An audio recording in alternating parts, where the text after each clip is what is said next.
안녕하세요. 형광펜 성경과 함께하는 성경 공부, 오늘은 열왕기상 1장입니다. 하나님께 영광을 돌립니다. 아합이 죽은 후에 아하시아가 이어서 왕이 되었습니다. 아하시아는 아버지랑 다르지 않아요. 굉장히 못된 왕이었습니다. 열왕기상 마지막 장을 보게 되면은 그가 왕이 되었는데, 근데 여호와 보시기에 악을 행하였고 그 아비의 길과 그 어미의 길과 이스라엘로 범죄케 한 느밧의 아들 여로보암의 길을 행하여서 바알을 섬기고 숭배하고 이스라엘 하나님 여호와를 노를 경노케 하기를 그 아비의 온갖 행위같이 하였다라고, 그렇게 열왕기 상이 끝나요. 그래서 이 아하시아도 굉장히 악한 왕이고 오늘 죽게 됩니다. 자, 그가 사마리아에 있는데, 왜냐면은 그 북이스라엘의 수도가 지금 현재 사마리아입니다. 사마리아에 있는데 그 다락 난간에서 떨어져서 병이 들었어요. 이게 어떤 사람들은 뭐 하나님께서 이 아하시아에게 경고하기 위한 거다, 그렇게도 말하기도 하고, 아니면 우연히 떨어졌다라고도 보는데, 하여튼 이 사건을 통해서 하나님께서는 이 아하시아에게 말을 전하는 겁니다. 근데 왜 말씀을 하시냐면은 이걸 아하시아가 병 낫기를 위해서 하나님한테 물어보지 않고 에그론의 신 바알세부에게 물어봐요. 그가 난간에 떨어져서 병이 들었더니 사자를 보내서 저희에게 이르되 에그론의 신 바알세부에게 가서 병 낫기를 물어보라 하니까 하나님께서 굉장히 속상해하시고 화를 내시는 겁니다. 왜냐하면은 이 바알세부이 뭐냐면, 일단 에그론은 그 지역 이름입니다. 블레셋에 있는 한 지역이고요. 바알세부분, 바알은 뭐 주인, 주님 뭐 그렇게 보거든요. 그리고 세부분 뭐냐면은 이게 제부비예요. 제부비 파리입니다. 파리. 그러니까 파리의 주인에게 물어봐라 그런 거죠. 파리 신입니다. 어떻게 파리가 신이 될 수 있는가? 이때 당시에는 파리가 신이었습니다. 출애굽기를 보면은 10가지 재앙을 하나님께서 일으키잖아요. 근데 그 10가지 재앙이 그 애굽의 신들을 하나님께서 혼내줬다라고 나오는 거거든요. 그게 그 모든 게 다 신이었던 겁니다. 나일강도 애굽 사람들이 섬겼던 신이고, 근데 너네가 섬겼던 신이 너네를 좋게 해주는 게 아니라 너네를 괴롭히는 것이다. 내가 바로 여호와다. 내가 진짜 신이다. 그것을 하나님께서 그 10가지 재앙을 통해서 애굽 사람들뿐만 아니라 이스라엘 사람들에게 보여줬던 거거든요. 그래서 뭐 거기에는 뭐 나일강도 신이었고 파리 신, 메뚜기 신, 뭐 이신, 뭐 독종신, 여러 신들이 계속해서 나왔던 겁니다. 라신, 뭐 태양신도 있고요. 그래서 흑암이 임했던 것도 그렇습니다. 어쨌든 파리도 신이었는데 파리한테 물어봐라 그렇게 된 거죠. 그러니까 하나님께서 이제 엘리야한테 말해요. 너는 일어나서 올라가서 그 사마리아 왕 사자를 만나서 저에게 이르기를, 이스라엘에 하나님이 없어서 너희가 파리한테 물으러 가느냐 이렇게. 하나님은 다른 거랑 비교 당하는 것 자체를 굉장히 싫어하시는 분인데, 근데 감히 파리한테 비교를 당하는 거가 이게 말이 됩니까? 그러니까 하나님께서, 야, 이스라엘에 하나님이 없어서 너 지금 파리한테 물으러 가느냐? 그러므로 여호와의 말씀이 네가 올라간 침상에서 내려오지 못할지라 네가 반드시 죽을 것이다 하라. 엘리야가 이에 갑니다. 이것을 3번이나 말하세요. 야, 네가 올라간 침상에서 내려오지 못할 것이다, 네가 반드시 죽을 것이다가 이게 반복적으로 나오면서 하나님 말씀하신 거 반드시 이루어지는 거, 그거 우리가 계속해서 봤잖아요. 그것은 변함이 없습니다. 인간이 거부를 하든 아니면 세상의 모든 것들이 막 이렇게 반대로 돌아가든 하나님 말씀 반드시 이루어지거든요. 하나님이 빛이 있으라 하시며 빛이 있었고 보시기 좋았던 것처럼 하나님 한번 언약하시고 말씀하시면 그것에 변개함이 없어요. 분명히 일어나게 됩니다. 어쨌든 그렇습니다. 사자들이 왕에게 돌아왔어요. 왕이 이르되 너희는 왜 돌아왔느냐? 저희가 말하는 거죠.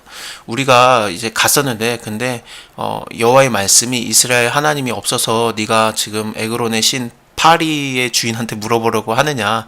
그러므로 네가 올라간 침상에서 내려오지 못할 것이다. 네가 반드시 죽으리라 하라 하더이다. 그러니까 그 사람 누구야? 어떻게 생겼어? 그랬더니 그는 털이 많은 사람인데 허리에 가죽들을 띄었나이다. 자, 엘리야가 죽지 않고 하늘로 올라가거든요. 그래서 그건 다음 장 2장에서 나옵니다. 그래서 이스라엘 사람들은 엘리야가 다시 올 거라는 걸 믿고 있었어요. 그리고 실제로 엘리야가 오는데 그게 누구였습니까? 세례 요한이었거든요. 세례 요한이 어떤 모습이었습니까? 이 모습입니다. 털이 많은 사람인데 허리에 가죽띠를 띠다. 털옷을 입고 가죽띠를 띠고 허리에 가죽띠를 띠고 뭐 메뚜기가 석청을 먹었더라 그렇게 나오는데, 이것만 봐도 세례 요한이 엘리야인 걸 알 수 있었던 거죠. 예수님께서도 말씀하십니다. 세례 요한이 바로 엘리야다. 그가 다시 올 거라 그랬는데 그게 바로 요한이다. 이렇게 증거를 해주시고요.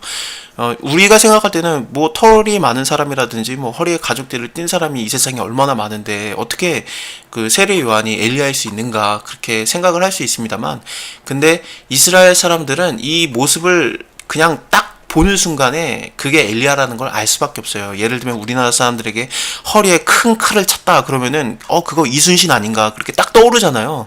그것처럼 이스라엘 사람들은 그들이 기다리던 자, 털이 많은 사람인데 허리에 가죽띠를 띈 사람, 엘리야 다시 돌아올 자, 그렇게 기다리고 있었고 세례 요한이 그 모습이었던 겁니다. 그가 예수님 먼저 와서 광야에서 외치는 자의 소리가 되었던 거죠. 어쨌든 그렇습니다. 이제 50부장과 50인이 엘리야에게 이게 가는 겁니다. 죽이러 가는 거예요. 결론은요. 왜냐하면은 50부장이라는 거 말 자체가 이제 군대적인 용어고 50명을 다스리는 자니까 뭐 지금으로 따지면은 그 소대장이랑 소대원들이 다 같다고 보면 될 것 같습니다. 저가 엘리야에게 올라가서 본즉 산꼭대기에 앉아 있었습니다. 저가 엘리야에게 이르되 하나님의 사람이요 왕의 말씀이 당신 내려오라고 합니다. 그랬더니 엘리야가 50부장에게 대답하여 가로되 내가 만일 하나님의 사람이면은 불이 하늘에서 내려와서 너희 50명 다 살라버릴 거다. 그랬더니 불이 곧 하늘에서 내려와서 저희를 다 살라버렸습니다. 다시 50명을 보낸 거예요. 엘리야에게 보냈더니 엘리야가 똑같이 말하는 겁니다. 어쨌든 그 소대장과 그런 사람들도 같은 말을 해요. 엘리야에게 일러 가로되 하나님의 사람이여 왕의 말씀이 속히 내려오라고 하더이다. 그랬더니 엘리야가 저에게 대답하여 가로되 내가 만약 하나님의 사람이면은 불이 하늘에서 내려와서 너희 50명을 살을 것이다. 그랬더니 곧 하늘에서 그 불이 내려와서 저희를 다 살라버렸습니다. 왕이 세 번째 또 보내는 거예요. 50명을 또 보냈습니다. 근데 이 사람은 막 무릎 꿇고 간구하는 겁니다. 하나님의 사람이여 원컨대 나의 생명과 당신의 종인 이 50명의 생명을 당신은 귀하게 보소서. 불이 하늘에서 내려와서 전번에 50부장 둘과 그 50인들을 불살랐거니와 나의 생명을 당신은 귀하게 보소서. 그러니까 죽이지 말라달라고 부탁을 하는 거예요. 왕의 명령 때문에 오긴 왔는데 당신이 하나님의 사람인 거 아니까 제발 좀 살려달라고 부탁을 하는 겁니다. 여호와의 사자가 엘리야에게 이르되 너는 저를 두려워 말고 함께 내려가라 하신지라. 그래서 엘리야가 곧 이제 함께 내려가는 겁니다. 그래서 왕에게 여호와의 말씀을 전해주는데 네가 사자를 보내어서 에그론의 신 바알세붑에게 그러니까 파리의 주인 신에게 물으려고 하니까 이스라엘에 그 물을 만한 하나님이 없더냐. 그러므로 네가 올라간 그 침상에서 내려오지 못할 것이고 네가 반드시 죽으리라 하셨다 하니라. 왕이 엘리야에 전한 하나님의 말씀대로 죽었어요. 하나님 말씀하시고 하나님 말씀대로 이루어졌습니다. 저가 아들이 없으므로 여호람이라는 자가 대신해서 왕이 되었습니다. 유다 왕 여호사밧의 아들 여호람의 제2년이었습니다. 아하시아의 남은 사적 그것은 뭐 이스라엘의 왕 역대지략에 기록되지 아니하였느냐. 그 사람이 했던 것들 물론 많은 일을 했겠지만 그거는 이거 역대지략을 찾아봐라. 하지만 열왕기 상하에서 중심적으로 보는 것은 무엇이냐. 그가 하나님을 쫓았는가 하나님을 쫓지 않았는가. 그것을 지금 가장 중점적으로 이 사람의 사역으로 보고 있었던 겁니다.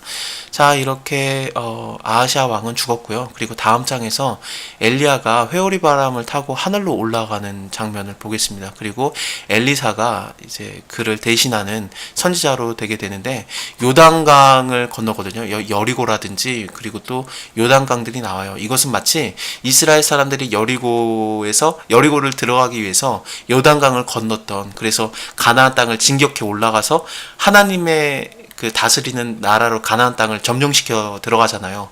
그것을 연상시킵니다. 그래서 이 엘리야가 그가 죽은 다음에 엘리사가 마찬가지로 뭐 요단강을 건너고 뭐 여리고라든지 이런 그 지역들이 나오면서 이제 영적으로 가나안 땅, 그 이스라엘 땅, 하나님의 나라가 다시 영적으로 회복되는 것과 같은 그런 모습을 진격해 올라가는 것과 같은 모습을 보여줄 겁니다. 근데 이것은 나중에 예수님께서도 그래요. 그 여리고를 지나가시죠. 삭개오를 만나고 그 다음에 또 막 이렇게 예루살렘으로 진격해 올라가시면서 마치 그곳을 점령하는 것 같은 그런 왕으로서 올라가시는데 다 연결성이 있습니다. 다음에 2장 또 같이 보도록 하겠습니다. 감사합니다.